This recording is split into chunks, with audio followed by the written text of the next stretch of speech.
Honorable Minister of State Finance, Dr. Bhagwat Kishan Rao Karar, Honorable Deputy Chief Minister of Maharashtra, Shri Devendra Fadnavis, Chief Economic Advisor, Dr. V. Anant Nageshwaran, Finance Secretary, Dr. T. V. Somanathan, Secretary, Economic Affairs, Shri Ajay Seth, Secretary, Department of Investment and Public Asset Management, Shri Tuhin Kant Pandey, Secretary, Department of Revenue, Shri Sanjay Malhotra, Member of Legislative Investment and Public Asset Management, Shri Tuhin Kant Pandey, Secretary, Department of Revenue, Shri Sanjay Malhotra,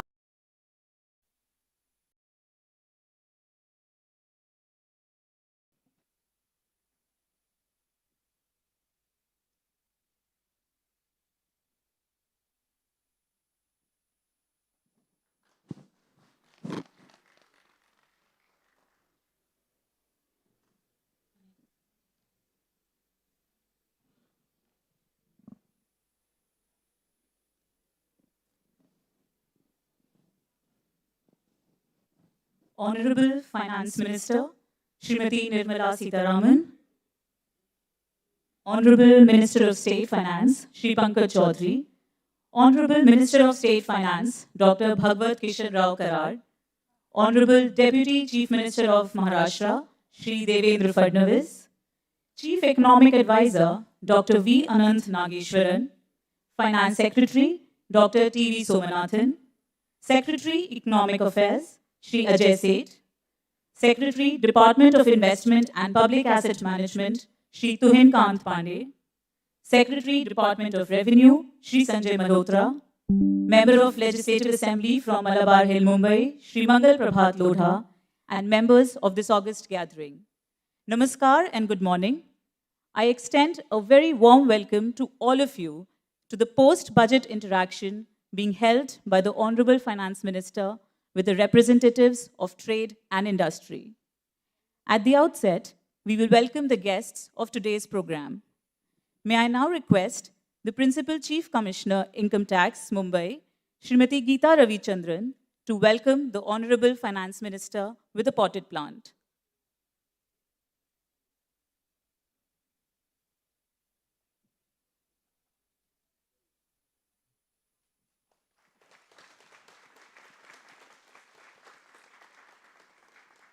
May I now request ma'am to welcome Honorable Minister of State Finance, Shri Pankaj Chaudhary.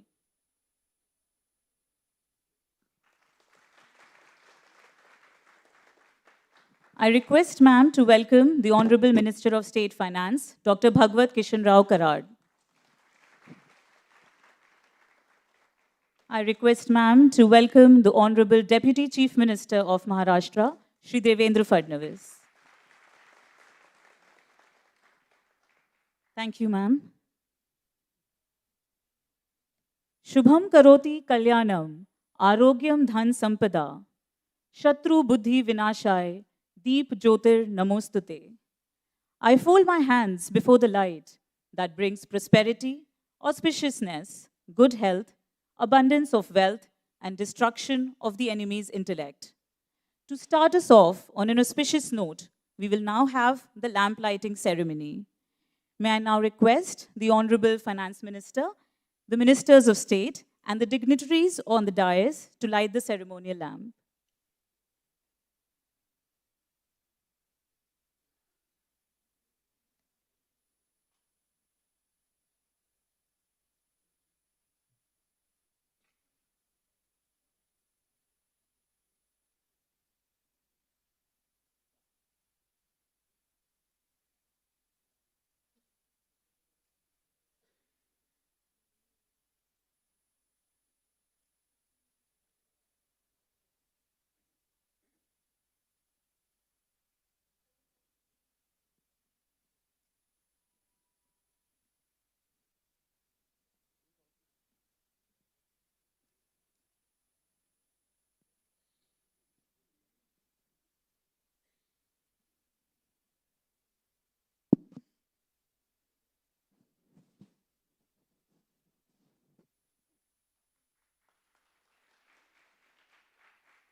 Thank you, everyone.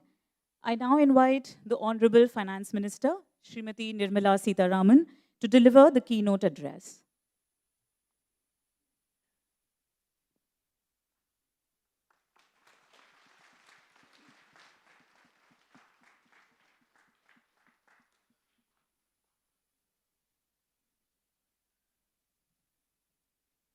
Namaskar and good morning.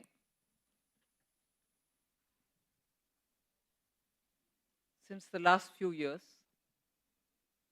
on the guidance of Honorable Prime Minister, we have set in motion a practice which didn't exist before. Budgets are placed in the Parliament, and post that, the Rashtrapati Bhashan is taken up for discussion, then there's a reply given by the Honorable Prime Minister. Post that, the budget speech is spoken upon by the members of opposition and also the treasury benches, for which a reply is formally given. Then the Parliament breaks for a recess, during which the proposed budget, finance bill and its details, are taken up by the standing committee and the various committees. After that, when the Parliament resumes in March, the appropriation and the discussion on the finance bill and passing of the finance bill happens, so that from 1st April, monies are given to the various departments. So actually, there wasn't any outreach in that sense during the session, post tabling of the budget, or even during the recess period. But it was an explicit desire which the Honorable Prime Minister expressed, saying it is all right that you have placed it in the Parliament, but it will serve well if all around the country, if the Finance Ministry's team goes around, explains what the idea is behind the budget, and then when comments are placed, you get from all over the country inputs, which, if necessary, may become part of Treasury's own amendment into the finance bill when it is taken up for discussion. And this idea has actually worked out well, because I think we've had quite a few inputs coming thus far like that on the earlier budgets, which we have, where possible, taken it up as the amendments, even as the finance bill comes for discussion. It has helped to sharp focus, fine tune, and therefore serves a very critical part of the finance bill's passing. And Mumbai being Mumbai, in all these years, the first visit post submission of the or tabling of the budget in the Parliament has been the first destination to which the Ministry of Finance goes. And in that, for this year too, Mumbai has taken the precedence and the entire team is here. So instead of giving a long, winding opening statement and no key speech, the budget and its provisions are there before you. Every newspaper and every television channel, other than the think tanks, have found their print and electronic space to give their view on it, on specific aspects for each one of them according to the domain in which they are interested. And all of us in our own way have our own views on the budget. With those expressed views which are out there for all of us to read or hear, and with our own views, when we meet here with the entire team of the Finance Ministry, I would think it will be only right for me to hear rather than give one more speech. You've heard me 87 minutes giving a speech which thankfully was the shortest. Thankfully was the shortest in my few budget readings. So I would think I'd leave it there and underline the fact, which is very obvious, and but stated for the sake of reinforcing the thought and underlying its importance, growth is the main focus. We want to sustain that recovery, sustain that growth, which has kept India at the good level of growing, which no other country, except for one, I think, because it's fuel rich, has managed to reach. And the credit goes to the people of India for somehow absorbing all the little help which the government has come up with, either in the form of relief or in the form of a policy between 2020 and today. And that recovery momentum should not be lost. And therefore, it was an express desire of the Prime Minister that the public capital expenditure should be kept up. And that is why it has reached double digit 10 lakh crores. That is the emphasis which is before you, and I'm sure that's the emphasis you would have wanted us to keep without undermining the growth potential. Other than that, everything else is all there for you to see. To the credit of the team, I will say that even despite these challenging circumstances and also these... Indian Finance Minister, honorable invitees present today are representatives of premier business associations, various trade bodies, chambers of commerce. We have representatives from banks, professionals. We also have eminent business leaders, entrepreneurs, representing diverse sections of society, including women, and also present are senior officers from both direct and indirect taxes. Before we commence the interactive session, I request, a humble request to all the speakers to be brief in making their questions and observations so that we cover as much ground as possible in the time available. Also, a gentle request to avoid any repetitive questions. And another humble request is to keep the questions restricted to the announcements made in the annual budget 2023. Madam, I seek your permission to begin the interactive session. May I invite our first speaker, Mr. A. Bala Subramanian from Association of Mutual Funds in India.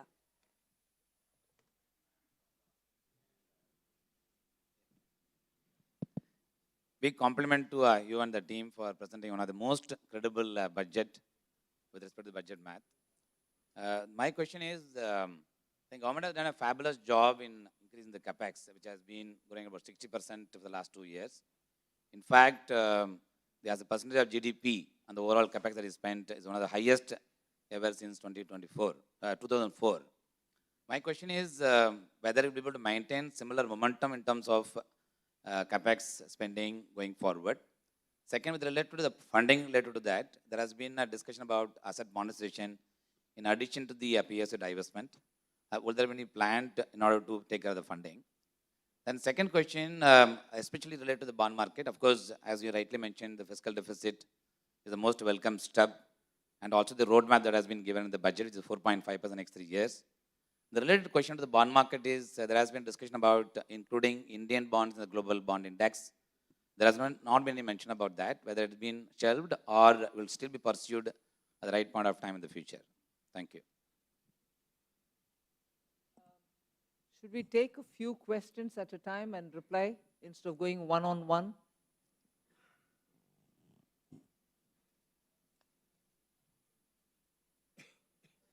The next question is from Mr. Nilesh Shah, Group President and MD of Kotak Mahindra AMC, representing Bombay Chamber of Commerce and Industry. Good morning, ma'am. Thank you for a growth multiplier budget with fiscal consolidation as well as consumption boost. Investment. There is one challenge, which is a large current account deficit stroke balance of payment deficit. I have no complaint, I have a suggestion. As Bombay Chamber of Commerce, which is India's oldest chamber of commerce from this city of Mumbai, we are actually encouraging our members not to take overseas travel and encourage domestic tourism whenever they want to celebrate or promote their dealers and partners. Part of the mutual fund industry which I belong, there also we have taken a decision not to take out overseas trip. we are only encouraging domestic tourism. I think this is something which should be supported by finance minister in the budget, and other people should be requested to follow. There are many suggestions from our members, especially small and medium enterprises. Some of them may get an opportunity to ask the question. Others will collate and send it across. Thank you. Ms. Vartika Mishra from NASSCOM.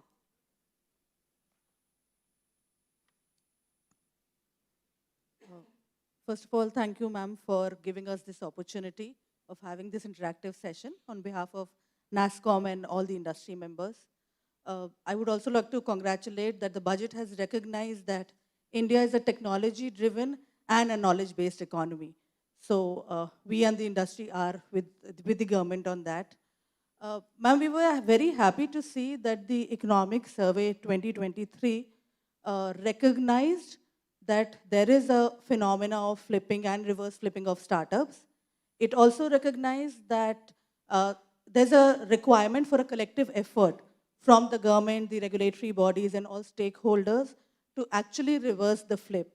But we did not see any announcement in the budget, so we just wanted to know, is there a thought process around it within the government, and are we looking towards enabling tax and regulatory environment for the startups?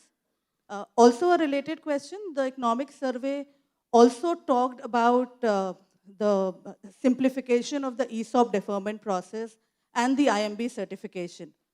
So again, if there's any thought process that is there within the government, we would really like to know about that. Thank you. Sanjay, do you want to start? Or Ajay, do you have anything to say? Then I'll go over to Finance Secretary. Sanjay to start or Ajay to start?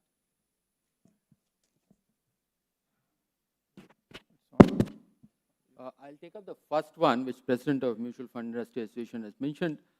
Sir, you are talking about whether we can keep the capex high even in the coming years. We have just concluded one budget session and one budget exercise, but the idea is to keep the growth momentum high, and as the situation evolves, appropriate decision will be taken for the next year. But government is committed to work with the private sector to make sure that the capex and investment in the economy remains at a high level. Your second question, whether inclusion of GSEC in global bond indices, where that one is. At the moment, there is quite a bit of uncertainty at the global level, both in terms of the exchange rate and the interest rate, etc. So this is not the right time to press the pedal on that aspect. When the global markets are a little more uniform, then at that point of time, this piece will have to be picked up again. Thank you. Before I ask Sanjay, I'd like Mr. Balasubramaniam also to send me one note, if not wanting to elaborate on it now. What is the kind of talk which is going on in your community about investment in private domain? What are the private investors thinking about doing? What are the industry capacity expansion plans? How are those happening? What is it that you are reading? We'd like to hear from you. Because substantially is the government's approach towards public infrastructure building. CapEx numbers are reflective of that, 5.5, 7.5, 10 now. So I'd like to hear through you. You can always contact me, send me the notes if you can, as to what is running in the minds of the private sector and their investment plans. Sure, ma'am. I think we'll send you a comprehensive note on this. Thank you. Sanjay? Ma'am, let me try to attempt the last question related to startups. So you would have seen in the budget that we have done at least a couple of things. One being the extension in the incorporation date from 31/3/2023 for startups to get the various tax benefits. As regards the certification process, let me assure you for ESOPs, I mean, there was a request even during the pre-budget consultations to simplify it, and we have had a word with Secretary DPIIT, who's very aware of this issue, and he has already increased the number of panels which do this certification by 10 times. So there used to be one panel, he has now, ma'am, expanded it to 10. So previously they had certified out of about 80,000, only about 400 of them, but in the last 1 month itself, this number has gone up from 400 to 1,200. So the capacity has been made, 10 times. So I think this issue of certification should also be of startups should also be very quickly resolved. Thank you. I would just like to supplement one of the points made by Mr. Ajay Seth on bond index inclusion, and also one comment on the startups and the flipping, etc. So these are not specific answers, they're just giving you the context in which decisions will have to be taken. In respect of the bond index inclusion, for a country like India, inclusion in the bond index has some obvious positives, but it also has some not so obvious negatives in terms of increased volatility, increased vulnerability to decisions taken abroad which have no connection with the domestic economy. And there is experience in East Asia where a lot of destabilization has happened due to events unconnected to the domestic economy. So this is a balance which the government of India will have to keep in mind.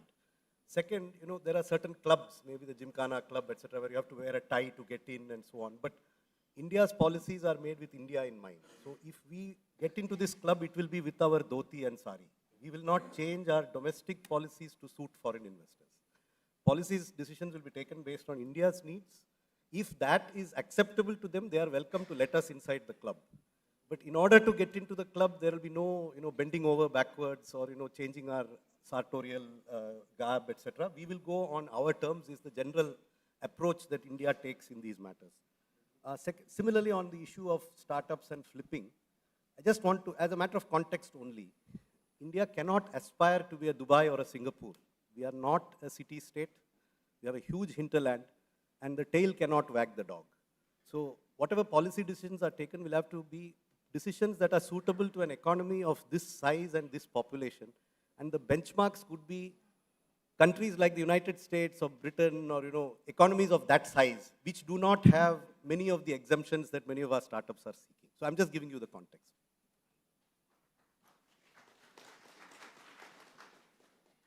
May I now invite Mr. Bimal Kothari, Chairman of India Pulses and Grains Association.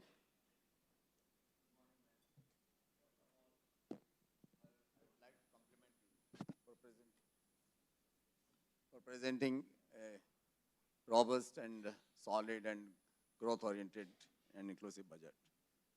I don't have the questions, but I want to make 3 suggestions because I represent the pulses and grain sector, which includes the millets also.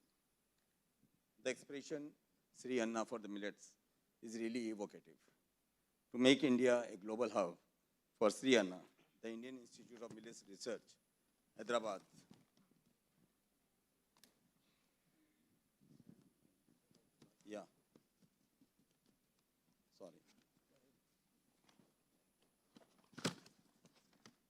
will be support.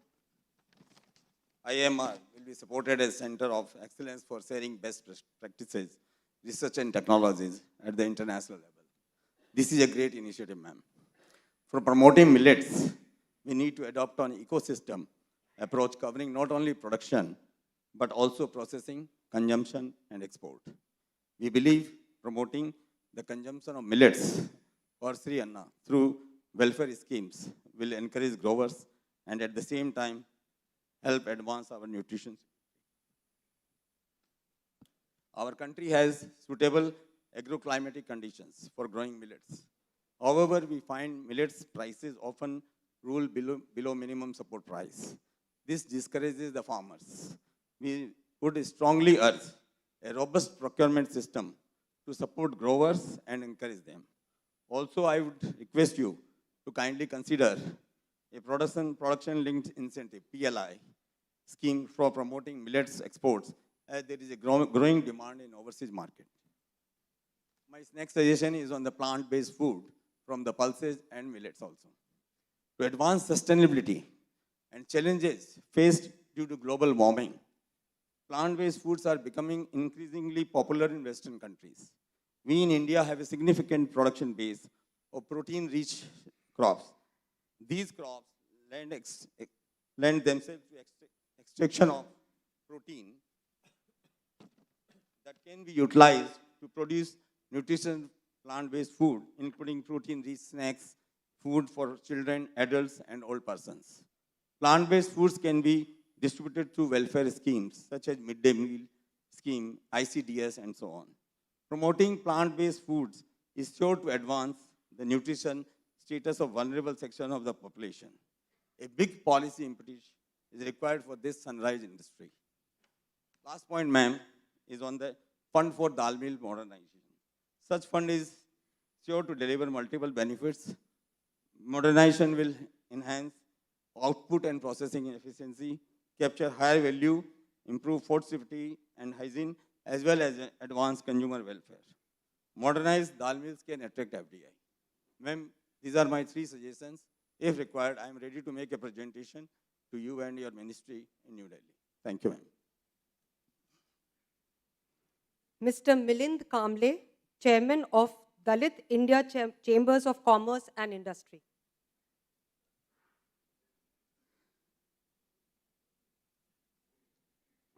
Thank you, Madam. While presenting the budget, you mentioned the vision, it's a vision of the government for Amrit Kal, is an empowered and inclusive economy. And further, Madam, you explained the priorities under Saptarshi, and the first priority is the inclusive development. It means the intent of the government is very clear for inclusive development. Madam, I'm representing MSME sector.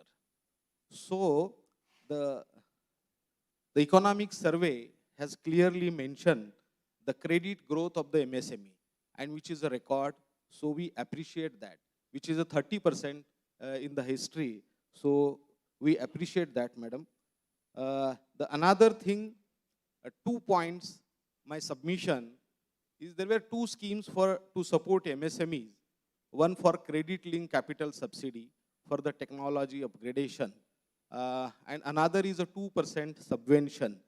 These 2 schemes were the very great support for the MSMEs, but due to 2 years, they are under revision. So my request to the government, please roll out to these schemes, so which will help to the MSME sector. And another for Stand Up India, Madam, Deputy CM and Finance Minister of our state is here. When he was the Chief Minister, he created a support for the Stand Up India. That scheme envisages that state government should create one conversion support for a 15% support, and which is a upfront subsidy the state government which is created. So my request is, your good office is to give the guidelines to all state governments to create a support system for the Stand Up India like the government of Maharashtra. Thank you, Madam. Mr. K. Nandakumar from Confederation of Indian Industry. Good morning, ma'am. It's a very wonderful budget, especially supporting MSMEs. I'm also speaking on MSMEs. The budget specifically dealt regarding contract failure clause. That is, 95% of the amount deducted or not paid for because of any contract failure, delay in deliveries, etc. And it was specifically only for COVID period. My request, ma'am, is just when the 3 phases of COVID is coming down, the Ukraine-Russian war created a lot of havoc with the supply chain, global supply chain. And that has created much more problem for the MSMEs. My suggestion is to include this period of Ukraine also into this COVID and enhance up to 30th April or 31st March 2023. Thank you. Our next speaker is Mr. Rashesh Doshi from the Federation of Association of Maharashtra.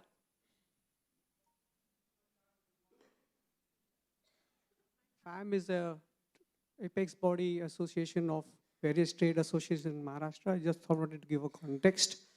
The mood is upbeat, downstream, announced, will accrue to them, and they will be more prosperous coming out of the pandemic. Some small requests, Madam, for the small and the medium traders. Our government has always looked after the interest of the small and the marginal, whether it's the farmers, whether the traders, MSMEs. So if the income tax can be reduced for those people with a threshold of 1 crore PBT, similar to that which we did for corporate tax. We agree that the tax, post-tax, the partners are not taxed. This will leave them some headroom to reinvest back into the business for the working capital as well as for digitization. And never before has our trader community been more aligned to the formal system as it is today. Thanks to GST and so many other initiatives, there is total confidence among trader fraternity in our Modi Sarkar. Another thing, madam, congratulations to our income tax department for expediting and processing the returns from an average of 93 days in 2013-14 to 16 days at present, with a commitment to do it even faster. And believe 45% of those returns were processed within 24 hours.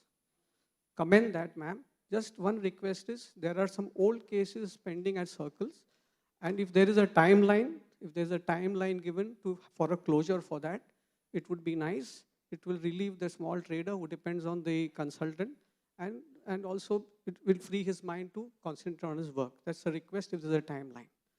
These are a few big things. I also take this opportunity to thank our Modi Sarkar for recognizing traders as an important cog in the wheel of our ecosystem and presenting us various opportunities to present our case. We have always been well received. This government is inclusive and responsive. We remember in 2014, Devendra ji helped us in the LBT thing. Thank you, sir. And of course, since then, we don't have the burden of octroi. And thanks again to the Modi Sarkar. And more recently, when the GST was rolled in, Maharashtra traders have extended fully. We met Jetli ji at that time. And Mangal ji is here. He has always been interacting with our traders. So we thank Modi Sarkar for the recognition of the traders. Namaskar and thank you. Vande Bharat. Next speaker is Mr. Surendra Mehta, National Secretary of Indian Bullion Jewelers Association. First of all, congratulations, madam, and thank you for giving us the robust and growth-oriented budget. My question is in respect of electronic gold receipt.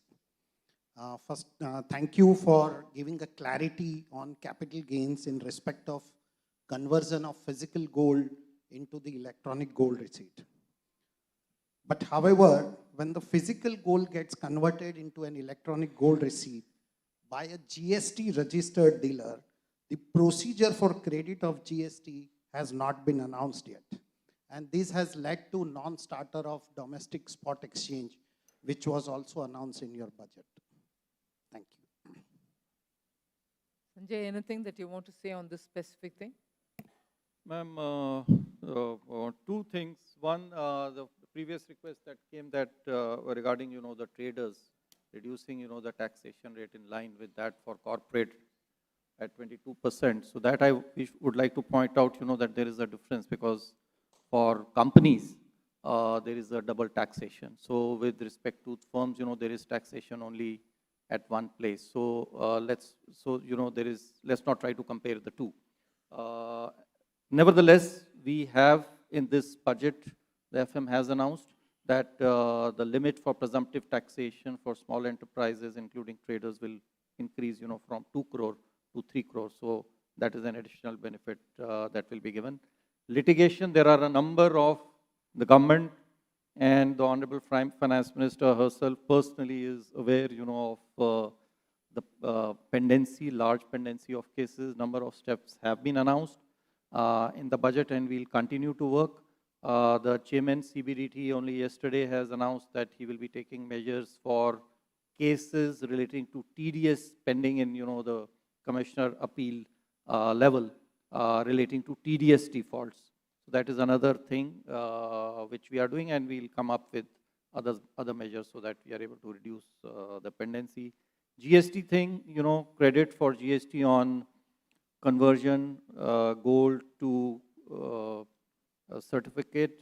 That part is also, we are aware of that, and we will be taking action to smoothen the process. Thank you. I'd like to draw attention of Mr. Milind Kamble. He raised some important issues about MSMEs. Sir, I would like to bring to your notice a very important announcement which this budget has, implementation with a firm commitment to start the implementation from 1st April through further infusion into the guarantee trust fund, that will lead to an additional credit potential of about 2 lakh crore. Currently, the credit for MSMEs is of the order of about 1.7 lakh crore. That more than doubling that the potential is a huge credit can go. Along with that, the guarantee fee which was being loaded onto the MSMEs, the trust will pick up that burden. As a result, the effective interest rate can go down by almost a percentage point. So these will be a two major impact for availability of the credit. Thank you very much. Anantanageshwaran, economic survey has been referred to by at least 2 or 3 of them. Anything for you to add?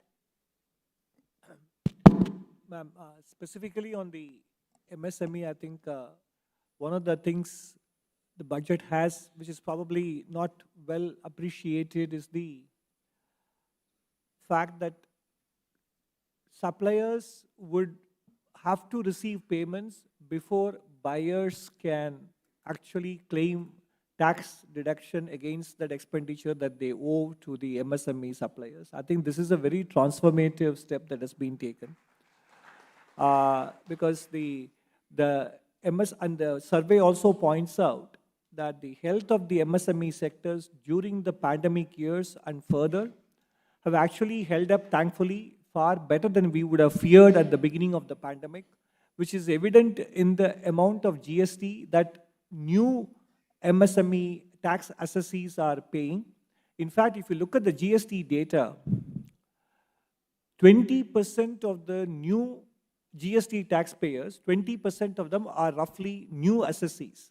The average GST they pay is around 1.1 lakh of rupees per annum, whereas the migrated taxpayers into GST from the old system, they pay on average 4 lakhs per annum in terms of GST taxes. So it shows very clearly that the bulk of the new taxpayers in the GST system are micro and small enterprises. So in that sense, the formalization of the micro small enterprises, which gives them market access as well as financial inclusion, has been happening quite well and quite briskly in the last few years. I just wanted to highlight these points. Thank you, ma'am.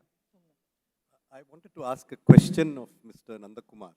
Mr. Nandakumar had suggested that the date should go beyond the base itself. Yeah. You had mentioned that it should cover the Ukraine war period as well. But do you have any specific justification for why supply would have been disrupted by the Ukraine war, as opposed to the lockdowns and the other physical disruptions which happened in COVID, number one? Number two, obviously, if it's extended to a date beyond the budget, you will actually give an incentive to people to default prospectively, knowing that the default will be forgiven. So that is obviously not correct. But even in retrospect, why would Ukraine war have an effect on MSME supply? Can you be a bit specific? Yes. Most of the electronic components, because every process, everything electronics controlled. These SBU, the chips which are coming from overseas, they were all much delayed. Then what happened is, prior to the Ukraine war, most of the sea containers were also blocked out. So there was no availability of these containers to get the material into the country or to export also. But that was all before 2022. During the last 9 months, what is it that has happened? No, most of the containers, ship containers were locked there. So that was a problem, is primarily because of the electronic chips not available. And that plus also raw materials, special raw materials for high-end of the stainless steel, etc. Anyway, we'll check the facts. I will get back to you, sir. Thank you, with all the information. Now I invite Ms. Pinky Mehta, CFO of Aditya Birla Capital Limited, representing Bombay Chamber of Commerce and Industry. Thank you. Madam, I would like to raise the 2 questions. One, regarding the life insurance related, where the maturity amount will be taxable as an income from other sources, where the premium will exceed 5 lakhs per annum, where the request is to increase the limit from proposed 5 lakhs to 10 lakhs and allow the indexations or a capital gain method, because these are the long-term policies. And for the purpose of calculations of the limit, GST amount should not be considered. And the specific exclusions for the premium from term policy, health policy, pension policy should be excluded while calculating this amount. The second question is that it should be clarified that the disallowance of GST credit on CSR expenditure should be made prospective and it should not be made retrospective. Thank you. Next, Mr. Umesh Grover, Secretary General of Container Freight Stations Association of India. Good afternoon, ma'am. The budget is highly focused on exports, and we congratulate you on that. This will reduce dependency on imports, create jobs, and madam, the PLI scheme has been extended. That's another wonderful thing. Just for the logistics of these exports, a lot of warehouses, multimodal logistics parks, ICDs, container freight stations, air freight stations will be required. They will facilitate these exports. However, since they come in the service sector, they are not entitled for PLI. So our request and suggestion is if they could be considered for on the PLI. And since creation of these new infra also is highly capital intensive, it takes 2 to 3 years. It creates a lot of employment, and they will facilitate that the exports, what is manufactured, they will ensure that these exports find their way all over the world. Thank you, madam. Next speakers, Miss Ujjwala Singhania, Co-Chair of FICCI Maharashtra State Council.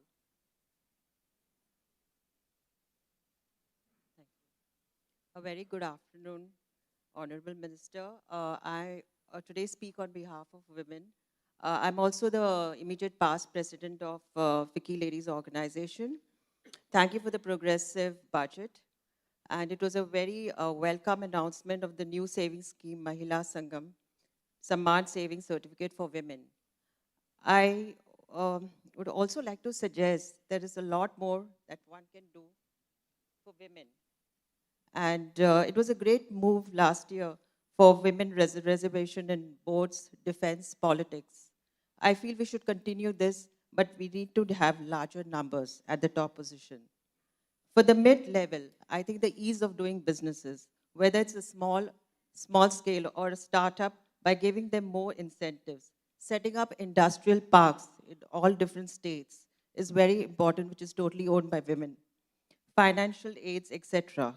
At rural level, job creation by skilling, and I feel I feel it is very important that they are given digital literacy and also a huge loan and how to set up their businesses. I think to end it, I just would like to see the numbers are very important to make an impact. Thank you. Next speaker, Mr. Jayant L. Lapsia, President of All India Liquid Bulk Importers and Exporters Association.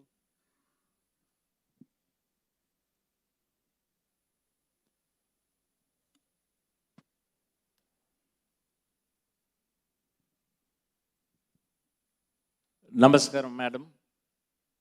To compliment you on the budget is an understatement because from the day you presented the first budget 5 years back, it has been a rollicking budget all along, and there has been a consistency in growth. So I'm not going to talk on figures.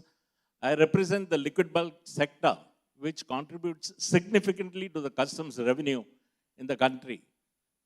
One of the significant highlights of this budget, as Mahaperival said, Devatin Korul, besides the figures of fiscal deficit and other things, and various path-breaking initiatives we had introduced, madam, it was music to our ears when you said, Vivad se Samadhan tak. This was only introduced recently in Mumbai Customs by the Principal Commissioner, Sri Agarwal, that was Samad se Samadhan tak. But we were delighted when you spoke of Vivad se Samadhan tak. And our humble request would be to just ensure that it reaches even the investigative departments so that the litigation comes down and the business ease of doing business and also transparency in the governance takes good position and place, and the trade has good confidence in the government. Once again, complimenting you for presenting the 5th budget in succession, and that too, brilliant budget. Thank you, madam. Mr. Sunil Sanghai, CEO of Nova One Capital Limited and Chairman FICCI Capital Market Committee. Thank you. Honorable Minister, next day of the budget, one of the newspaper carried an editorial and headline summarized it very well. This is probably the best budget from 2014. So my compliments to you for that. And we all agree with that. You and your team is not only known for a good budget, progressive budget, but also a very focused execution of this. So my request to you would be if you can elaborate on the execution part of this in this year as well, because that's very, very important, particularly the current year is a difficult year. Since it's a revenue department program, I have one question related to revenue, which is finance bill. Angel tax, when it was implemented last year, the Indian funds which are registered with SEBI, they were exempt. This time, there is no similar provision for the foreign funds. Ma'am, what happens for sometimes a premium is paid over the fair value because of the control and other aspects. There is a FEMA guideline also which requires a minimum level of fair value and it can be paid beyond that. In that case, company paying tax may not be appropriate, so I'm sure the thinking must be something else if there's a clarification on that. Thank you very much. Two things. One is, this 5 lakh limit on life insurance. So does it cover the premium paid for other policies, medical, etc.? So, well, certainly it does not. As to whether it covers the GST, includes the GST portion also or not, we will clarify that. As to whether it does or not, we will clarify, because the word used is premium. So it should not include the GST part, but we will clarify that through a circular.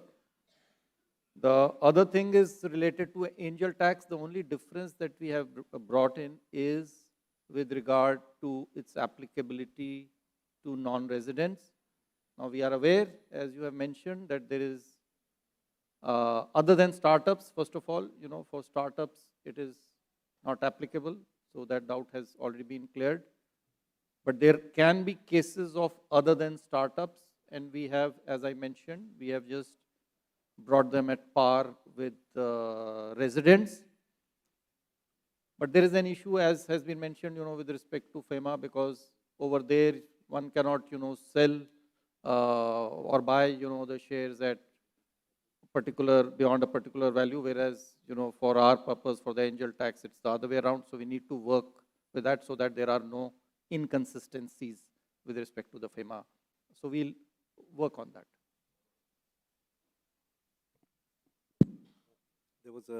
There was a question on the execution of the budget.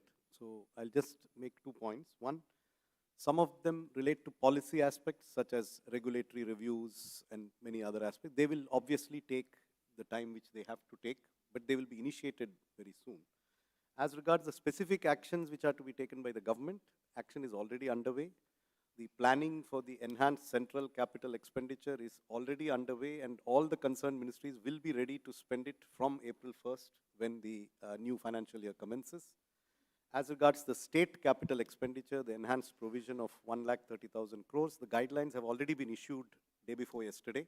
So the states have been made aware of the amounts which each state is entitled to and the different windows under which that amount can be claimed. So it has already been communicated, and we are expecting the state governments to send their first batch of requests even before March 31st, so that it can be released as soon as the financial year begins.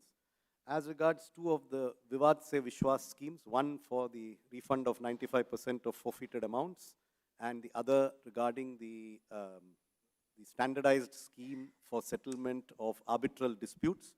On the first one, the guidelines are expected to be issued next week. It will include a system by which the MSMEs will apply through the GEM portal. That will take a little more time, but it will be operational very soon. The guidelines will be issued most probably in the coming week.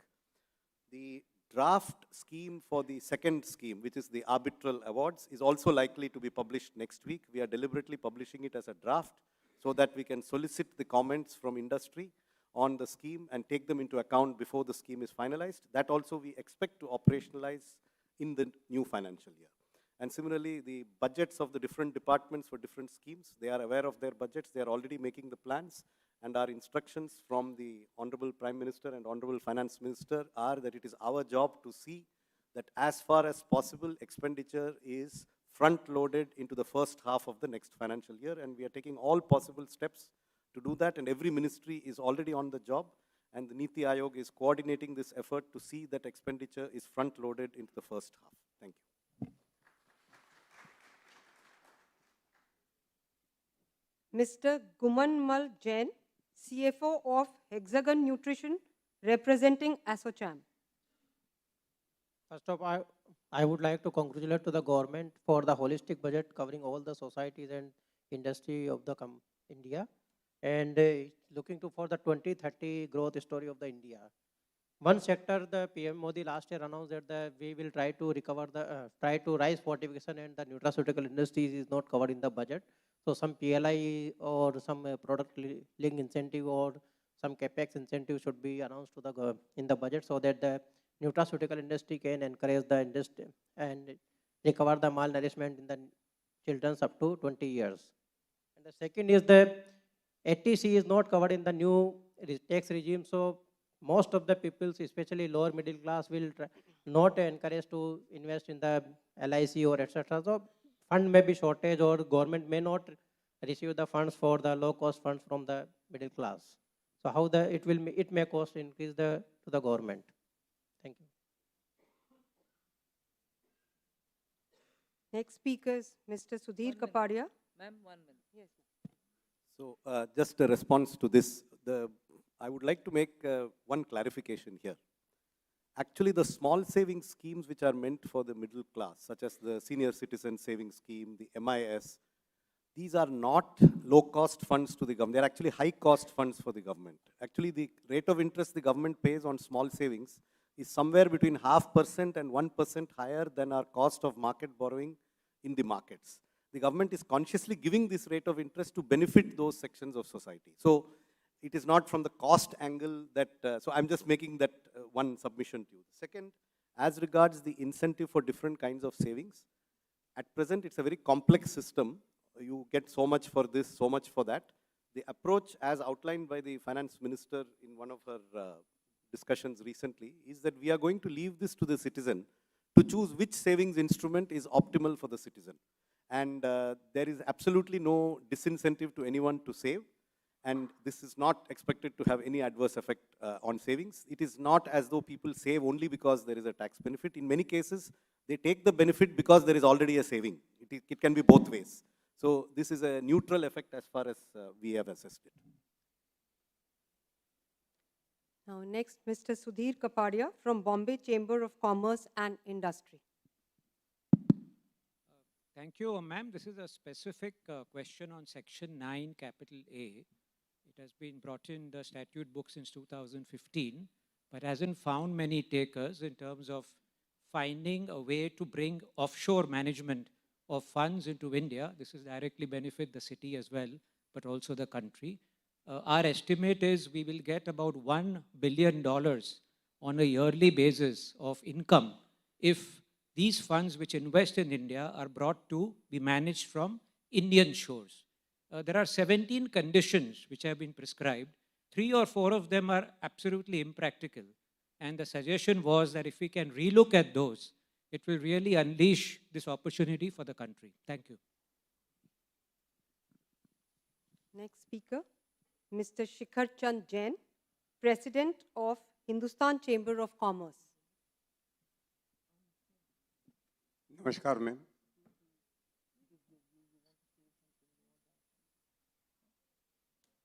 नमस्कार।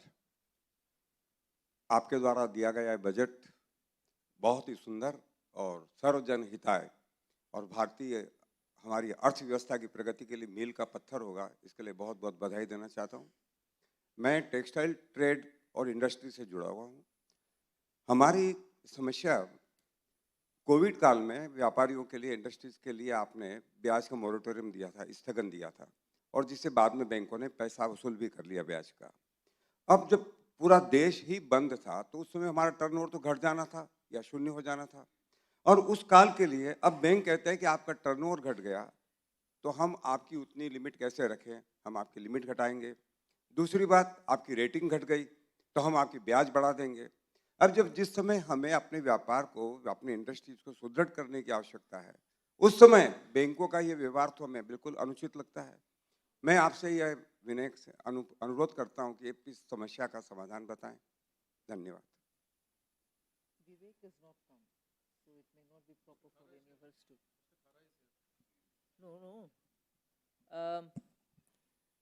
बैंकों के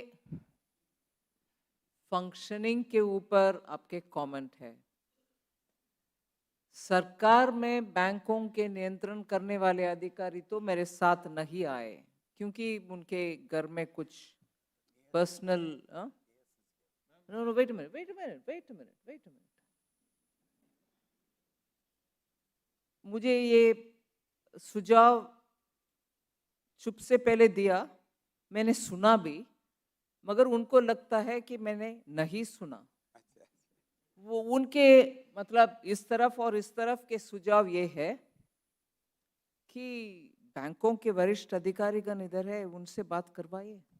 मगर शिकायत उनके आप ऊपर है, वो कैसे बात करेंगे? और नियंत्रण करने वाले इधर होना चाहिए, आपके सुनने वाले हम होना चाहिए, वो तो नहीं सुन रहे ना।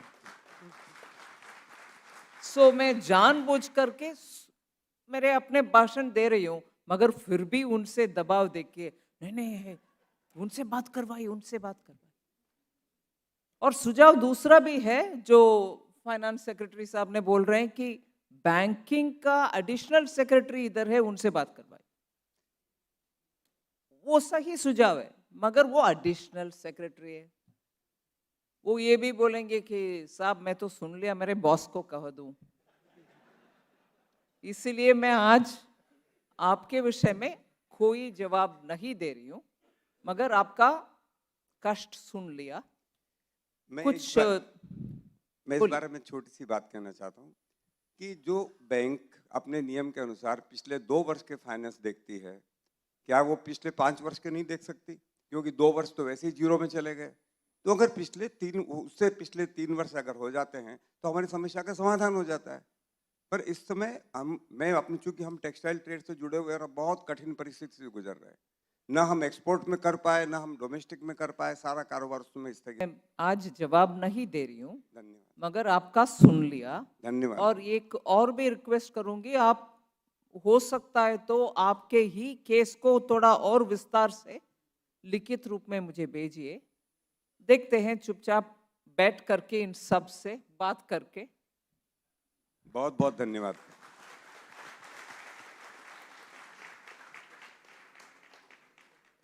I now invite Mr. Samir Soumya, IMC Chamber of Commerce. Good morning, ma'am. I'm speaking on behalf of Ms. Anand Singhania, who is the president and who was for a medical emergency. He couldn't come this morning. Ma'am, I want to compliment you on a fantastic budget. Ma'am, it was inclusive, comprehensive, and green, moving towards sustainability. And the breadth of talking about organic farming to digital agriculture infrastructure, coming on the heels of the ONDC or the UPI Aadhaar, is tremendous, including the libraries and the work of Karigar handicrafts. So compliments. I really think the vision you've articulated deserves great applause. Thank you, ma'am. Ma'am, we really appreciate that the budgetary regime over the last so many years that we've seen is leading to greater predictability, and we are moving towards a much more stable regime. Our requests or suggestions are, just like you have mentioned to him right now, if we have some comments or views on the amendments, for the direct tax amendments that you have made, is there a way in which we could have a platform like you're doing today where we could address them so that there is a better way to communicate if we have some detailed suggestions? Is there a what? No, when you're making amendments in the direct tax regime or the indirect tax regime, a way in which we could, right now you're putting them with the finance bill. Is there a way in which we could communicate our suggestions with you in detail if we have comments on the various amendments made? There's never been a stoppage. There's never been a hurdle. You're welcome to do it. Okay, so then... Then and now and in the future. Okay. Just feel free to write. Okay. Thank you, ma'am. Next speaker, Mr. Khalid Khan, Vice President of Federation of Indian Export Organizations. Thank you for giving me this opportunity, ma'am. As the apex body of exports from India, we would like to congratulate you on this path-breaking budget, which not only gives a fillip to the domestic market, but also has an eye on the international arena. Ma'am, we have a couple of suggestions to make in this budget. First of all, it's drawing a roadmap for developing an Indian shipping line for global repute. Madam, Indian exporters have done reasonably well despite the headwinds in global trade. We expect to end the fiscal year with exports between 440 to 450 billion. In the 2021, India remitted US dollars 84 billion as transport freight charges to foreign shipping companies. As the import moves towards $1 trillion exports, the freight charges will go up to US dollars 125 to 150 billion. Since Shipping Corporation of India is being disinvested, we request you to encourage to develop an Indian shipping line for getting a share of about 25% of this business in the next 3 to 5 years. Little tweaking in tax rates will encourage ships to be registered in India and the Indian shipping lines. I will request you to kindly look into this issue to make it India Atmanirbhar in shipping sector. Ma'am, our second point is increase in subventions for MSMEs. The budget has increased the outlay of the scheme to make our exports further competitive. Just hold on there. I'm not against giving subsidies, but I also want you to tell me something which I'm not an exporter, I want to understand. So the question might sound a bit, oh my God, this woman doesn't even understand this much. I'm purposely asking you, I don't understand. I want you to tell me. Yes, ma'am. If the intention is to promote greater exports, in a normal circumstance, give incentive, give more incentive, give more and more incentive, makes sense. From your side, that is. Yes, ma'am. But now when it is globally recognized that there is a recession in those geographical jurisdictions which normally are our markets, from where emanates the demand for India's goods. How do you subsidize here for an absence of demand there? The absence of demand is not on the price element. There's just no demand. And there's no demand not within India. There's no demand for your goods outside.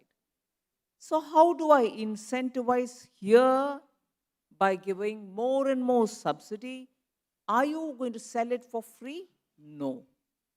So tell me what is in your mind when you tell me, in order to promote exports, support us. Yes, we want to support you, but there's no demand there. And there are no more newer markets which are not affected by recession. Please explain this to me a bit. Yes, ma'am. Ma'am, we are looking at only the traditional markets. That's US and Europe. Probably the demand is not in those countries. That's what we are also sensing, because our European buyers have stopped the consignment in India for whatever they had ordered to us, because they don't have place to even keep their inventories. But ma'am, we are not looking at the markets such as Africa, CIS, and the Southeast Asia, where the demand still exists. In fact, the rupee payment mechanism that the government of India is running, we should focus on those countries, because those countries have foreign exchange problem. Wasn't the Federation of Indian Export Organizations? Sorry, ma'am? Don't you represent the FIEO? Yes, ma'am. Wasn't the FIEO tracking the newer markets of Africa, Latin America, and X and Y and so on, even the last 10 years? Wouldn't you tell me, therefore, what's been your experience? Why are you not able to crack them? Leave aside now, even earlier. I know some parts of Africa, there is a problem about foreign exchange. But tell me, these are not markets which you didn't access earlier. We have been doing that, ma'am. Yes. So, but let me understand this. Yes, ma'am. But the important markets that the exporters were focusing, as I told you, is the traditional baskets of US and Europe. Those markets have been facilitated, ma'am, but A lot of support still needs to come from the Commerce Ministry to us. And we are sure we will do that, sir. From Government of India to us. Yes, ma'am. Okay. Thank you, ma'am. Our next speaker, Mr. Anant Goenka.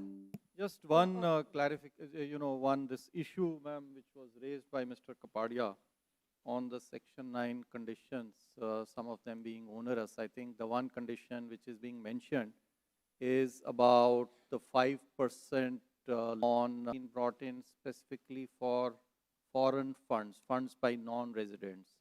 And so if we exclude, this particular condition, then we'll in fact, there can be, cases for round tripping. So that's, our concern. And that's why, we don't want to actually remove this condition because this is essentially for foreigners. Mr. Anant Goenka, co-chair of FICCI Maharashtra State Council. Nirmala ji, I'm going to take one step. Congratulations on a very good budget. I add to all the line of compliments you've been getting. I think it's really one of the better budgets we've seen, in all these years.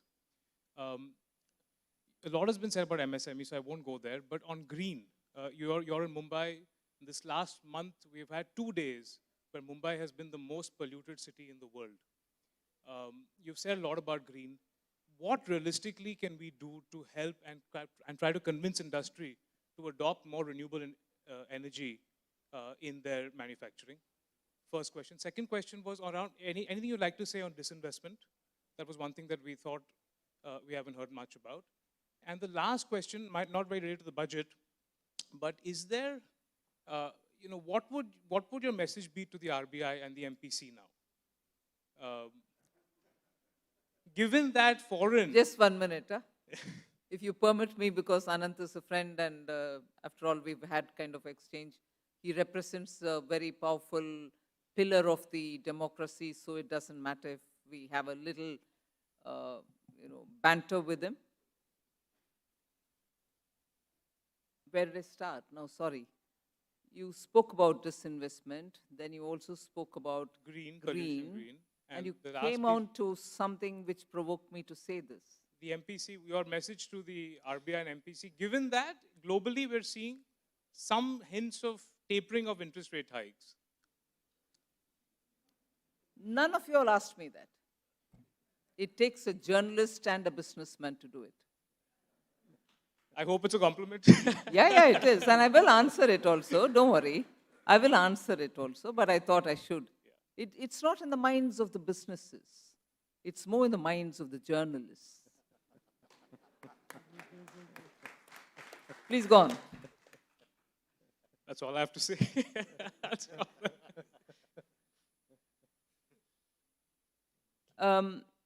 The concern that you've expressed about green, I fully appreciate it. There was a time when we thought very landlocked kind of cities and towns are the ones which suffer from very severe air pollution and so on. I take the example of Delhi, which is unfortunately severely affected. And also very many solutions are being discussed. But we've not seen considerable progress. And there was also this feeling from people like me who come from states which have coastlines, and therefore Mumbai, that the sea does the good cleaning job for us every day. So by the evening you get fresh air and so on. But this time Mumbai has suffered, despite the sea and so on. So I think to answer the question, the budget does speak about it. It's not just speaking about greening ourselves. It's not speaking about transitioning into from fossil fuel to renewable. It's also talking about waste management. How you treat your liquid wastage. How do you really get to the stages of cleaning that up so that that doesn't add to pollution of a different sort, but yet pollution. Dry waste, humongous waste in metropolitan cities where our population is such that there's a disproportionate planning for managing dry waste also. you end up having huge piles of dumps, which themselves generate certain gaseous air which affect us. So urban planning, and I must, give a word of compliment also for the ministry. When it comes to the question of state borrowing limits, on which the center has a right to broadly direct it, borrowing has been, to a minuscule extent, linked with performance in reform, inclusive of urban planning, waste management, and so on, so many other components. Some states are very good in responding, saying, this is an opportunity for us to clean up and give better air, give a better environment, and so on. But many others don't respond. I don't attribute any malafide, but sometimes they're rather slow in responding to it. They think it's big burden on them. We are not allowing them to freely borrow and so on. But these are ways that effluent treatment plants are encouraged. Even if they're common effluent treatment plants, please do it. But do it because they bring a big difference. And I can tell you with my personal experience, as Commerce Minister, I had taken a bit of an initiative, not so much it was my terrain at that time, but because people accessed me and I was speaking to Niti Aayog. You would have heard of a town called E-Road, which also comes in the same belt which produces textile, floor mats, upholstery, and so on. And they also were deeply into dyeing of clothes. And that area has a beautiful river called Bhavani. Bhavani river's water used to be like crystal, sweet crystal, very sweet. I remember my childhood, Bhavani water used to be, you can see it clean. And if you take it in your hand and drink it, without fear, you can have a good sip of good water. Today, Bhavani, not today, years ago, decades ago, Bhavani was like, the ink that you fill in your pens, that physically you can see tangibly polluted, and of course you don't need to drink it at all. Smell it, you're done for the day. You would have had 400 cigarette smoke. That polluted area, it was purely because of all these dyeing units pouring their effluents into the river saying it'll go away. But I was happy the industries there together came up and said, we want to have a updated, they had some effluent treatment plants, but they came together, and luckily at that time we were very quickly able to ramp up some funds and give them something like 250 crores or something. Don't pin me down on this number, but approximately something of that kind. Today I'm glad to say the same industry set of cluster people come and telling me, water relief. It supplies usable water to their households after this. And completely the third level of recycled water is what actually goes very far away somewhere to be disposed of. It itself post this. There are so many things which you can come up with solutions. The formulations and policies exist. The moment you come together and say, look, we think this will make a difference, we are here to come and help you. So I would suggest, Anant, given your position as a leader of business and media, you should mobilize Mumbaikars, and I'm saying this with my Deputy Chief Minister here, former Chief Minister of Maharashtra here, and I'm sure we'll seek their cooperation as well. You mobilize and form clusters for waste treatment. I'm sure the state government will be quite happy to formulate and forward it to the center. And although I'm not from Maharashtra, I respect the state for very many things, inclusive of its literature, language, the dedication it has for music, the various fantastic cultural centers. Maharashtra deserves a lot more. And I'm sure Chief Minister, former Chief Minister, Deputy Chief Minister will forward your, clustered requests. And purely because of my admiration for the state, I'm not an MP from here, I'm not a whatever from here. There are stalwarts from this state, I respect all of them. But still, I'll do my little bit to make sure this is moved faster. Mumbai deserves to have better climate. And I'm very happy you asked this question. Our next speaker is Mr. Nalin Jain. Sorry, ma'am, just 1 minute. Did I miss out on anything else you asked me? I went effusively on Mumbai and... right. Just 1 minute. On disinvestment, we have the Secretary, Deepam, here. I think the disinvestment, as ma'am also clarified, in one of the interviews, that it's actually an ongoing scheme. This is not something which is new. I mean, this is an ongoing policy, and we have several transactions which have to be taken to the logical culmination. And we also have to be mindful of the markets as well as the interest of minority shareholders. So keeping into this, we are going for a calibrated disinvestment strategy and going ahead with all the transactions. It might help, Tuhin, if you would say those which are in the pipeline and which will find its course. Almost everything which has been approved by the cabinet is in the pipeline. Yes. But which are in the forefront, which are sooner to, it might help to give them a picture. Now, for example, we have, some of the steel companies, like we had NMDC Steel. Now, this is, a brand new plant. It's almost going to be completed. So I think if it is taken out and we have demerged it and we have got expression of interest, so that has started moving forward. In IDBI Bank, we have the expression of interest and we have moved forward, and we are doing it with the help of RBI, proceeding ahead with that. We have got Shipping Corporation of India, where the demerger process is very advanced stage. Similarly, we have BEML, which is there. There's an HLL Life Care. We also have PDIL, a company which is there. So all of these are, moving towards definite stages. And of course, these are the ongoing transactions which were approved. And as you know, that disinvestment is also a complex process, especially when we are handing over the management control. It involves, a deeper scrutiny of the companies by the potential bidders, and then issues like, somewhere the real estate has to be taken out, and also we need also cooperation from the state governments, and that's very important. In one case, for example, in Nilachal Ispat Nigam Limited, we got excellent cooperation from Odisha government, as a result of which, there was a win-win situation. The workers got paid, everyone got paid, the mill was revived, and now it is on the growth path.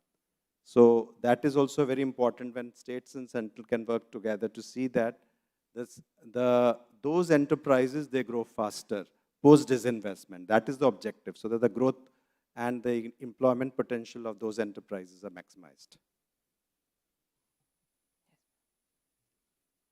So our next speaker is Mr. Nalin Jain, ED Finance and IT of Skoda Auto Volkswagen India Private Limited. Good morning, Madam. Respected Madam, senior government dignitaries, colleagues, friends. Thank you for this opportunity. I really congratulate you for the wonderful budget that has been presented. We are also thankful to the various initiatives that have been taken by the government, whether it is digitalization, tax reforms. GST was one of the biggest reforms, and I can say that it has eased our lives significantly. There were savings for the industry which were passed on to the consumers, creating a development and growth of the industry. Now, automotive industry also is one of the largest multiplier industry, Madam. Close to 25% of the manufacturing GDP of the country is contributed by auto ancillaries and its related businesses. It also generates a lot of employment. It generates a lot of investments. We are bringing in a lot of technologies from the global, our parents into India. All of this needs scale, Madam. It needs a lot of scale. And we are continuously now developing towards becoming greener and cleaner. We are investing into electrification of our products, etc. If I now compare, let us say, to China or to the US, we are now third largest, which is congratulations to the government and to the entire industry. But we are a far third, Madam. We are close to about 3.5 million annually versus US being 15 million, China being 20 million. So there's tremendous potential for and providing safer cars to our Indian consumers. I respect also the North Minister, Mr. Gadkari, who's bringing in more norms into 6 airbags, seat belts, etc. So for all of this, scale is very crucial, Madam. our request is to look at two aspects, madam, which is the cess which was introduced for a certain period. This will really, if you look at that, it will really develop the industry. It will definitely grow the revenue for the government. It will provide safer and more affordable cars to the consumers. And with that scale, we will be able to grow the industry and create employment and investments into the country. And the second aspect is on the electrification, madam, that we are also investing heavily into the future, and that needs certain consideration in terms of testing vehicles, testing for the market, etc. So these are the two considerations we request you to please look at. Thank you so much. Next speaker is Ms. Shikha P. Gupta, Industry. Good morning to everybody. And a lot has been spoken about what a wonderful budget has been. But, you know, I must compliment the FM and tell her that what a huge admirer I am of hers. And if it is even possible, it's only growing now that I'm sitting in this session. So I had a question on direct tax, which is to do with Section 194R. Ma'am, this section was introduced last year. And this was to tax perquisites and benefits. Now, this year, an amendment has been made to say that even if the perquisite or benefit is in cash, it will be covered under Section 194R. Now, what does this mean for trading liabilities, such as bad debts, which are written off? So, if bad debts are written off, many times it's a unilateral action. And it's simply written off because the receivables are aging in the books and they've been sitting in the creditors' books for a long time. Now, if they've written off, there is obviously a very high probability they are irrecoverable. And there is another section, Section 41(1), where because of the remission of liability, the debtor needs to pay tax on it at some point. Now, the question is, if there is a TDS under Section 194R on this because of this amendment, then it will be a cost to the lender. The lender will have to pay this out of its own pocket. So to that extent, I think a clarification might be needed to say that bad debts are outside the purview of Section 194R. Else it will be a huge burden on many companies that are dealing with small enterprises where typically bad debts can happen. So ma'am, that was first question. My second question is a huge welcome change has come in terms of increasing or creating this JCIT appeal positions and also announcing that 100 such posts will be created. However, we do see that there also needs to be a requirement to put some kind of a time limit for disposal of appeals at the JCIT and CIT appeal level. We do recognize that it's a quasi-judicial function, so it may not be possible to stipulate a very strict limit, but some guidance is important to basically reduce the pendency. So with that and with immense thanks, I would leave you to answer this question. Thank you. Well, you have a valid question. I mean, this is a valid problem. This has been, it's in our knowledge. We recognize that issue and we will certainly, take action. We'll provide, some relief or some clarification because obviously, if you are yourself writing it off, I mean, how do you recover, the TDS? So there is an issue. We recognize that issue and we will take appropriate action with regard to that. Second issue is with regard to the time limits. We have purposely avoided it. I do not think, setting time limits help. Putting it in the statute only to be flouted, in case we don't provide the wherewithal. And so that's what the finance minister has done in this budget, to provide the wherewithal so that, we don't have to provide limits which our officers are then unable to adhere to. However, I mean, just to supplement that, I think one thing that we may look at is, without any statutory time limits, we could look at internal monitoring of the time taken on average and have some norms for the average time that should be taken, and then identify those who are exceeding those norms systematically, which we will try to do administratively. Jewelry Domestic Council. Which wants to come in the industry, which is going to the other industries, is again coming back to the gem and jewelry industry. I would like to talk about 3 to 4 points, mainly reduction in basic custom duty, which has been our issue since the past many years. There's a difference in 18%, which is more than 10 lakh rupees from India and international markets. The people who want to do legitimate business in our gem and jewelry trade, it becomes very difficult for them. as the other gray market, there is a difference of 4 to 5 lakh rupees at least in the market. So the people who are generally doing business legitimately, there's a lot of difficulty in doing this. There's one other gold monetization scheme. Today, we are importing more than 600 tons of gold from outside India. Under the gold monetization scheme, only 11.1 tons of gold has been able to come in the government coffers. There's more than 23,000, 24,000 tons of gold, which is there in India. So in a way of 3 ton, which is already allowed by 500 grams, some way we can get the gold monetization and the import can reduce, helping in CAD. So this is also, I think, where the gem and jewelry industry would like to help. EMI for 22 karat gold jewelry is not there. It is there for mobiles. It is there for foreign travel. But EMI for gold jewelry is not there at this moment. Credit card commission levied by banks is, we are dealing in 4 to 5% margin. When the customer, end consumer comes to buy jewelry, there is a huge commission which we have to pay to the credit card companies also. So I think this can also be looked at. There is another issue, 5% or 18% on labor. This issue we are facing last 5 years back. We were made to understand, and the entire industry is falling 5% GST on labor. But somehow there is a confusion now, which Finance Ministry also, that it is 5% or it is 18%. So there's a huge confusion between us and the authorities. Also, the NR, they buy jewelry, which is with the handicraft industry, and generally our jewelry is bought from other countries. So when they come to India, if they can get a provision of getting a GST refund from the airport, where they can buy the jewelry from India and then they can take the refund at the airport, I think the buying can increase from the domestic retailers also. So these are my points. Thank you again. Next speaker is Ms. Anjali Bansal, founder of Avana Capital, representing Bombay Chamber of Commerce and Industry. She's left. I think she has left, madam. I come to the next speaker, Mr. R. Srinivasan, Director of AIRA Consulting Private Limited, representing Bombay Chamber of Commerce and Industry. Good afternoon. Voice a little hoarse, so you'll have to help me. Good afternoon. Thank you very much for this opportunity. I have two questions. I have two suggestions, not questions. One is, when the COVID struck, you had the ECLGS, which helped the working capital, alleviate the working capital stress among MSMEs. So therefore, MSMEs typically have a problem with working capital, not with long-term funds.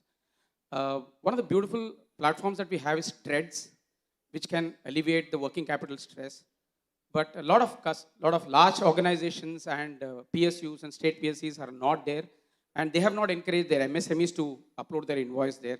So if you can encourage more and more large organizations, large corporates, MNCs who are doing business with MSMEs to approach the Treads platform, that will be very useful. The second is a problem with very, very small MSMEs. Maharashtra being hub of MSMEs, we have Thane, we have Vasai Virar, we have Palghar, where there are very small MSMEs, 5 crores, 10 crores kind of people. But the second generation is not interested in that kind of a business. So they either go abroad or they work in IT firms and things like that. That asset goes waste when the owner decides not to, he cannot pursue it further. So can there be a policy intervention to say some kind of merger acquisition for these kind of companies so that the asset doesn't go waste? But more importantly, they provide a lot of employment for unskilled labor. And if the owner decides not to continue with that, then that entire business, it affects employment. So those are my two suggestions. If you could please take it on board. Thank you very much for this opportunity.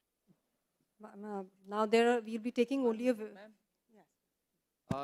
The suggestion which came that how we can facilitate credit flow or the working capital which can be locked up with the MSMEs. Treads obviously is the one platform where few things are on the anvil. But equally important is the account segregator to invoice-based lending. And basic building blocks are in place. There are a few issues to be sorted out in the coming months. We should be seeing much larger volumes coming up under the account. So then the MSMEs will have a choice. They can just approach it on an account segregator. At this point of time, it is not very smooth to just small value items to get it through account segregator model, but it should be coming up in the coming months. Ajay, you should also be telling about the way in which we have said no cash but accrual system for the large companies to not have any offset till they pay up, as and when they pay up is when they can claim the offset. This again, this budget has brought it in the part B that unless a large company has paid, or if they have delayed beyond 45 days, they can't take it up as an expense for the purpose of income tax. So that itself will also, there's an add-on. These are not the two related one, but that will also bring a discipline that somebody has to certify, their own chartered accountant will have to certify that there are no dues to MSMEs for which the claims are being made as an expense. On your point on mergers and acquisitions, are you asking for something in taxation, or what is it that you think the government should do?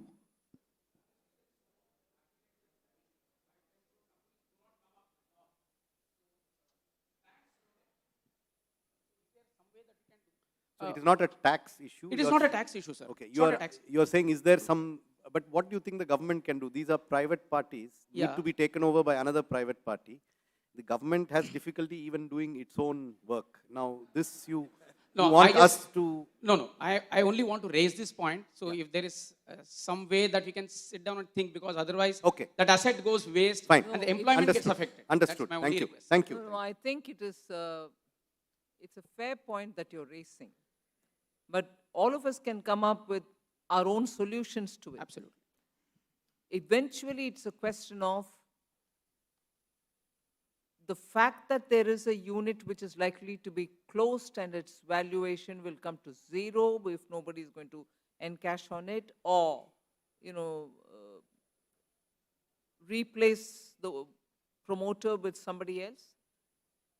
There should be a marketplace for it. Precisely. We should create a base where people who are interested in a particular sector, small unit, can find that it is available. I would think that's the immediate requirement, so that there is a legitimate marketplace created so that people can go and find and then start negotiating with a concerned party. Precisely, that's the kind of thing. Right, okay. Thank you very much. Thanks a lot. Ma'am, if you permit, on the gems and jewelry, there were some comments and some questions asked. Three things I would like to submit over here. The first thing is that, we do not find, we did a study, the GST, CBIC, they did a study spanning a period of over about 15 years or so. And we did not find any correlation between increased or higher customs duties and higher smuggling. So there is no correlation, that we have. And so while duties have been increased, we don't think, that is going to actually increase smuggling. So this is point number one. Point number two is on GST. Some clarification is needed on the making charges. We will provide that. That's not actually a budget thing. And thirdly, I would like to inform you that you mentioned about GST refunds being made to foreigners. We are working very actively on that. And it will be our attempt that shortly, quickly, we are able to facilitate refunds quickly for foreigners on the GST paid. Thank you. Thank you.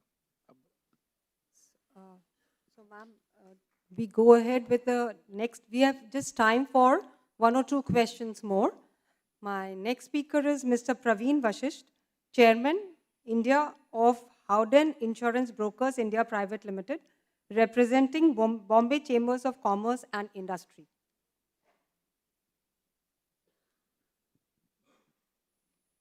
Thank you for the opportunity, ma'am. First of all, I want to say how grateful we are to the Department of Financial Services for soliciting comments in December on what we think are very strategic opportunities in the insurance sector, such as introduction of captives and allowing composite licenses for insurers to operate both in the life insurance and general insurance and health segment. I just have a humble suggestion, and this is to promote health insurance, especially amongst retail individual consumers. And this is a request to consider reduction in GST from 18 to 5%, if not for institutional buyers, but for the retail investors. Thank you, ma'am. And now, last but not the least question, Mr. Viraj Kulkarni, CEO and founder of Pivot Management Consulting OPC Private Limited, representing Bombay Chamber of Commerce and Industry. Good afternoon, ma'am. Let me first compliment you on a very amazing, visionary announcement that you made. And I'll mention that a little more. So your announcement of creating the Takshila, if I may say so, Takshila of securities market, is really commendable. And this is regarding the certification course that you talked about in the securities industry. Why this is important is the industry I come from is of a size $246 trillion across 108 countries. And this industry does not have a certificate course. And I've been discussing with some of the global bodies how to do it. And that's why this announcement, this visionary statement that you made is really going to help us to build skill, cut cost, and probably become what we did with the IT industry. I think that's compliment, and if we can develop this, this can be really great for the industry. The second one I have is with regard to the foreign portfolio investors. In the last 1 year, we have seen the highest number of FPIs coming into the country. Besides, T+1 has made us a global leader. There are a lot of such positive stories about our country. Maybe it's time for us to look at, having a convention like many other countries have, which can be a permanent event. And we have IFSC, we have T+1, we have the infrastructure, which can have an exposition and that can really promote. The second one is almost about 9 years ago, a delegation went and met with 700 plus FPIs. I think time's come with all the positives that you brought to probably do it again. And I'm sure at least 1,500 will be wanting to attend it. Thank you.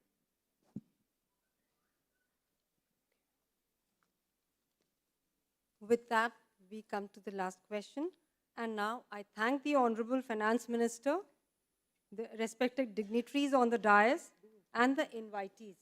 Ma'am, I would like the Deputy Chief Minister of Maharashtra to say a few words.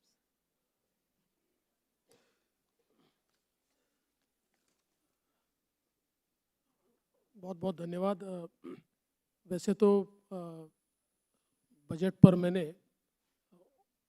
Budget के दिन ही शाम को 1 घंटे का भाषण दिया और मुंबई ने उसको सुना भी है, लेकिन since all the stakeholders are here from the different industries, I would also like to compliment on behalf of state government, क्योंकि जिस प्रकार से मुझे ऐसा लगता है कि स्टेट गवर्नमेंट्स को साथ में लेकर अभी केंद्र सरकार काम कर रही है, वो बहुत महत्वपूर्ण है। और विशेष रूप से मैं धन्यवाद देना चाहूँगा जो आपने योजना हो कैपिटल इन्वेस्टमेंट के लिए। और मुझे ऐसा लगता है कि वो बहुत बड़ा इंसेंटिव है कि जिसमें हम लोग हमारी जो कैपेक्स रिक्वायरमेंट है उसको भी पूरा कर सकते हैं, और उसमें आपने जो टाइम लिमिट रखी हुई है जिसके कारण हम लोग बिल्कुल स्टिपुलेटेड टाइम में उसको खर्चा कर रहे हैं, तो मुझे ऐसा लगता है कि इससे बहुत बड़े पैमाने पर जो हमारा कैपिटल निवेश है वो भी बढ़ रहा है। और उसके साथ साथ मुझे ऐसा लगता है कि अलग अलग योजनाएं जो तैयार की गई है विशेष रूप से राज्यों के लिए, मैं ऐसा मानता हूँ कि अब राज्यों को वो किस पार्टी का राज्य है इसकी ओर न देखते हुए जो परफॉर्म कर सकता है उसके लिए योजना तैयार हुई है। और इसलिए हमारा तो प्रयास यही होगा, आप सुबह भी मेरी बजट की बैठक हुई तो मैंने मेरे अधिकारियों को यही कहा कि अब इतनी अलग अलग योजनाएं केंद्र सरकार ने घोषित की है, सबसे पहले अपने प्रपोजल्स उसमें दीजिए ताकि ज़्यादा से ज़्यादा हमारे प्रपोजल्स मंजूर होकर आए और महाराष्ट्र को ज़्यादा से ज़्यादा बेनिफिट ये उसके माध्यम से मिले। और मुझे लगता है कैपिटल इन्वेस्टमेंट 10 लाख करोड़ ये शायद 2-4 साल पहले हमने कभी सोचा ही नहीं था कि हम we would be able to achieve this. और ये दिखाई पड़ रहा है ज़मीन पर, और इस साल मुझे लगता है कि केंद्र के साथ साथ राज्यों को भी बहुत मेहनत करनी पड़ेगी, क्योंकि आप पैसा तो दोगे लेकिन अगर हम खर्चा नहीं कर पाए तो मुझे ऐसा लगता है कि that will go waste. So I would like to assure you on behalf of Government of Maharashtra that we are absolutely ready, we are very keen, and जो प्राइम मिनिस्टर साहब का विजन है और आपका विजन है, उस vision के साथ महाराष्ट्र बिल्कुल तेजी से आगे बढ़ेगा. Thank you.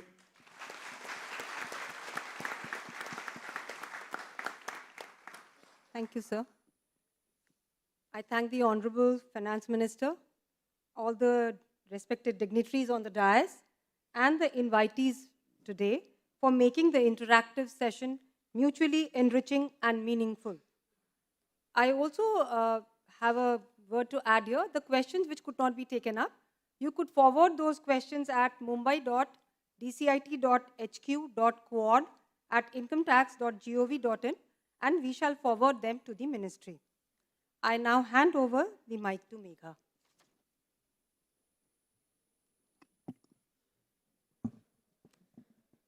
I thank the Honorable Finance Minister, Srimati Nirmala Sitharaman, Honorable Minister of State Finance, Shri Pankaj Chaudhary, Honorable Minister of State Finance, Dr. Bhagwat Kishan Rao Karad, Honorable Deputy CM of Maharashtra, Shri Devendra Fadnavis, the dignitaries on the dais, Member of Legislative Assembly, Shri Mangal Prabhat Lodha, and all the distinguished invitees for a very fruitful, productive, and engaging session. With this session now draws to a close. I would request everyone to kindly rise for the national anthem.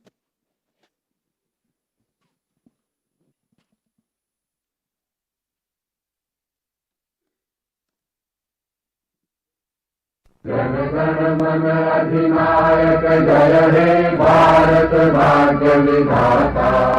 Punjab Sindhu Gujarat Maratha Dravida Utkal Ganga. Vindhya Himachal Yamuna Ganga उच्छल जलधि तरंगा. तब शुभ नामे जागे, तब शुभ आशीष मांगे. गाहे तब जय गाथा. जन गण मंगल दायक जय हे भारत भाग्य विधाता. जय हे जय हे जय हे जय जय जय जय हे.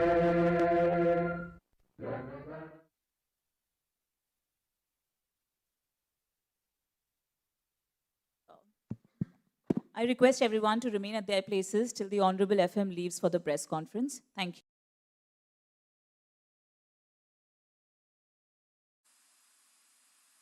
माननीय सभासदों, माननीय अध्यक्ष जी,